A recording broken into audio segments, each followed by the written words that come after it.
بسم اللہ الرحمن الرحیم۔ السلام علیکم دوستوں، میرا نام ہے کاشف احمد اور آپ دیکھ رہے ہیں کاشف ملک ٹی وی۔ دوستوں، آپ نے اپنی زندگی میں بہت سے حجام دیکھے ہوں گے جو ہمیشہ پیسوں کے لیے بال کاٹتے ہیں، مگر آپ نے کبھی ایسا حجام دیکھا ہے جس نے اللہ رب العزت کے لیے بال کاٹے ہوں؟ جی ہاں دوستو، آپ نے صحیح سنا۔ آج میں ایک ایسے ہی حجام کا قصہ لے کر حاضر ہوں۔ دوستوں، ویڈیو شروع کرنے سے پہلے آپ سب سے گزارش ہے چینل کو سبسکرائب کر لیں اور بیل آئیکن کو کلک کر لیں۔ شکریہ۔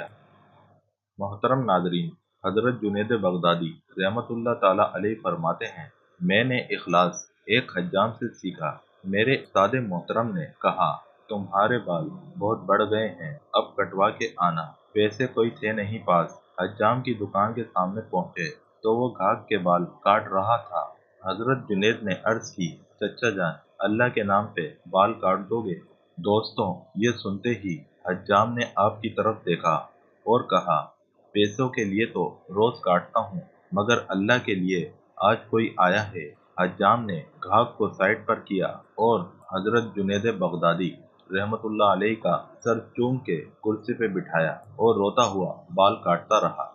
حضرت جنید بغدادی نے سوچا، زندگی میں جب کبھی پیسے ہوئے تو ان کو ضرور کچھ عطا کروں گا۔ عرصہ گزر گیا، آپ بڑے صوفی بن گئے۔ ایک دن ملنے کے لیے تشریف لے گئے، واقعہ یاد دلایا اور کچھ رقم پیش کی۔ حجام کہنے لگا، اے اللہ کے نیک بندے، تم اتنے بڑے صوفی بن گئے ہو، تمہیں اتنا علم نہیں ہوا کہ جو کام اللہ کے لیے کیا جائے اس کا بدلہ مخلوق سے نہیں لیتے۔ میرے دوستو، ہمیں اس واقعے سے جو سبق ملتا ہے وہ یہ ہے کہ ہم جو بھی نیک اور اچھے کام کریں تو اس کا صلہ لوگوں سے لینے سے بہتر ہے کہ ہم اللہ رب العزت کی رحمت پر امید رکھیں اور ہمیشہ لوگوں کے کام آتے رہیں۔ اللہ کریم سے دعا ہے وہ ہمیں نیک اعمال کرنے کی توفیق عطا کرے، آمین۔ تو مجھے دیجیے اجازت، اس یقین کے ساتھ کہ اپنا اور اپنے پیاروں کا بہت خیال رکھیں گے۔ اللہ حافظ۔